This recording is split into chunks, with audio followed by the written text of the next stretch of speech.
नमस्कार, स्वागत है आपका बिहार समाचार में। आज देश में एक ऐतिहासिक फैसला हो गया और साथ ही हाथरस में हुई बच्ची की गैंगरेप के बाद हत्या पर आरजेडी के तेज प्रताप यादव ने सीएम नीतीश पर कसा तंज और ट्वीट करके कहा कि औलादें होती तो शायद साहब को भी दर्द होता। तो आज की बड़ी खबरों पर बात करने से पहले आपसे अनुरोध है, कृपया वीडियो को एक लाइक अवश्य कर दें। आपका लाइक करना ही हमारी मेहनत का फल होता है। बिहार में हाथरस की घटना को मुद्दा बनाएंगे पप्पू यादव और बेटियों की सुरक्षा का चलाएंगे अभियान। उत्तर प्रदेश के हाथरस में हुई बच्ची की गैंगरेप के बाद हत्या का मामला बिहार विधानसभा चुनाव में भी गूंजने वाला है और एक और जहां जाप प्रमुख पप्पू यादव इसे बड़ा मुद्दा बनाएंगे, तो वहीं राजद ने भी सीएम नीतीश कुमार पर तंज कसा है। और बुधवार को पप्पू यादव जी ने ऐलान किया है कि गुरुवार से वे बेटियों की सुरक्षा को लेकर अभियान चलाएंगे। तो वहीं राजद के तेज प्रताप यादव ने सीएम नीतीश कुमार को निशाना साधते हुए ट्वीट किया है कि औलादें होती तो शायद साहब को भी दर्द होता। और पप्पू यादव ने कहा है कि हाथरस की घटना में मृतक बच्ची के परिवार को यूपी सरकार को 1 करोड़ का मुआवजा देना चाहिए। उन्होंने ये भी मांग की है कि परिवार के एक सदस्य को नौकरी मिले। पप्पू यादव ने ऐलान किया है कि वे पीड़ित परिवार को 2 लाख रुपए की सहायता देंगे। बड़ी खबर आ रही है कि एनडीए में सीट शेयरिंग का फॉर्मूला तय। खबर आ रही है कि बिहार विधानसभा चुनाव 2020 के लिए एनडीए में सीट बंटवारे का फॉर्मूला लगभग तय हो गया है। जानकार बताते हैं कि भारतीय जनता पार्टी यानी बीजेपी और जनता दल जेडीयू बराबर सीटों पर चुनाव लड़ेगी। बाकी सीटों को लोक जनशक्ति पार्टी यानी एलजेपी और हिंदुस्तान आवाम पार्टी हम के बीच बांटा जाएगा। चुनाव आयोग की बैठक हुई, जिनमें से राजद की मांग कि सभी वोटरों का हो बीमा। तो आज राजद की कई सारी मांगे हैं, जिनमें से कुछ प्रमुख मांगे मैं आपके समक्ष रख रहा हूं।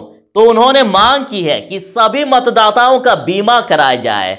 मतदान के दौरान यदि कोई मतदाता कोरोना संक्रमित हो जाता है तो उसकी इलाज की व्यवस्था सरकारी स्तर पर कराई जाए। मतदाता पर्ची के साथ साथ सभी मतदाताओं को मास्क भी उपलब्ध कराया जाए। जैसे मतदाता पर्ची आपके घर तक आती है ना, तो उसमें मास्क भी उपलब्ध कराने की बात कही गई। और स्वतंत्र, शांतिपूर्ण एवं निष्पक्ष चुनाव संपन्न कराए जाए। एससी, एसटी तथा समाज के कमजोर वर्गों के मतदाता वोट डालें, ये सुनिश्चित किया जाए। प्रत्येक मतदान केंद्र पर पेयजल एवं पोलिंग एजेंट सहित चुनाव कर्मियों के नाश्ता इत्यादि की व्यवस्था की जाए। दलित, पिछड़ा, अल्पसंख्यक और कमजोर वर्ग के मतदाताओं की संख्या यदि कम भी हो तो उनका मतदान सुनिश्चित करने के लिए अलग मतदान केंद्र उनके टोले में बनाए जाए। और इसी तरह के कई अन्य मांगे भी हैं उनकी।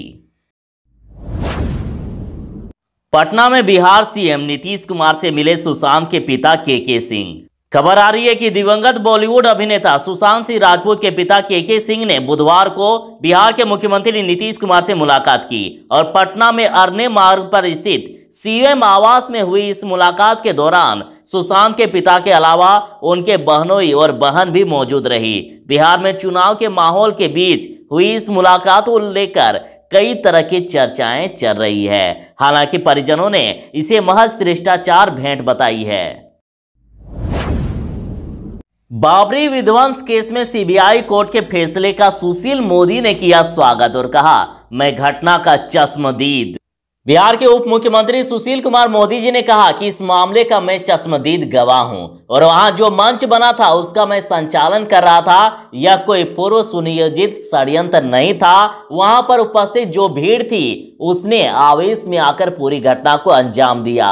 मोदी के अनुसार मंच पर से आडवाणी जी सहित अन्य नेताओं ने रोकने का काफी प्रयास किया, मगर भीड़ उन्मादी थी और किसी को सुनने के लिए तैयार नहीं थी। पूरी घटना से आडवाणी सहित वहां पर उपस्थित तमाम नेता काफी दुखी थे।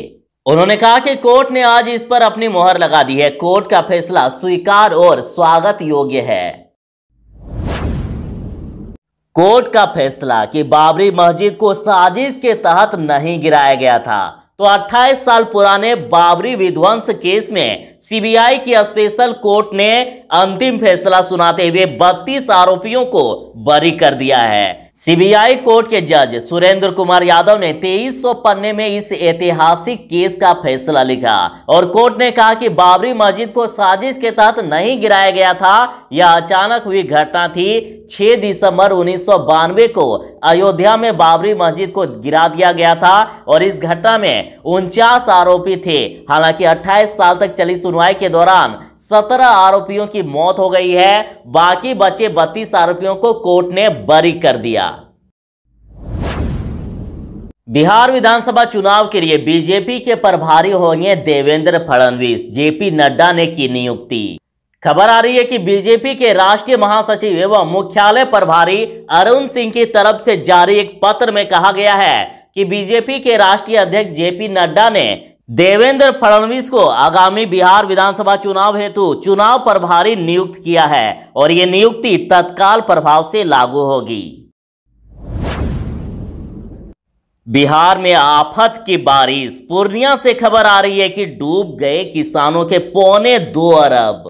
देखिए, वैसे तो बिहार के कई जिलों का ये हाल है, लेकिन पूर्णिया जिले में खबर आ रही है कि इस साल खेती किसानी संकट में है। मौसम की मार से किसान बेहाल और परेशान हैं। मौसम ने पहले रबी की सीजन में कहर बरपाया और खरीफ के सीजन में आसमान से मुसीबत की बारिश हो गई। दरअसल इस बार इतनी अधिक बारिश हुई है कि धान का उत्पादन पिछले साल का आधा भी नहीं हो पाएगा। समझा जाता है कि आफत की इस बारिश में किसानों के लगभग 2.25 अरब रुपए डूब गए। लिहाजा किसान तो परेशान हैं ही, कृषि विभाग की भी चिंता बढ़ने लगी है।